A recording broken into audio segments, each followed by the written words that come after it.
गदाधरम् पाण्डुरङ्गम् शूलहस्तम् कृपानिधिम् सर्वरोगहरम् देवम् दत्तात्रेयमहम् भजे। जगदुत्पत्तिकर्त्रे च स्थितिसंहारहेतवे भवपाशविमुक्ताय दत्तात्रेय नमोऽस्तु ते।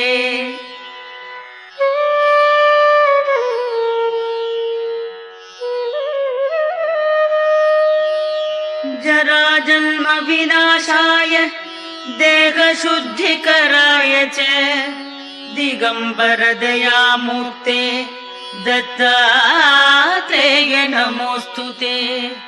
कर्पूरकान्तिदेहाय ब्रह्ममूर्तिधराय च वेदशास्त्रपरिज्ञाय दत्ता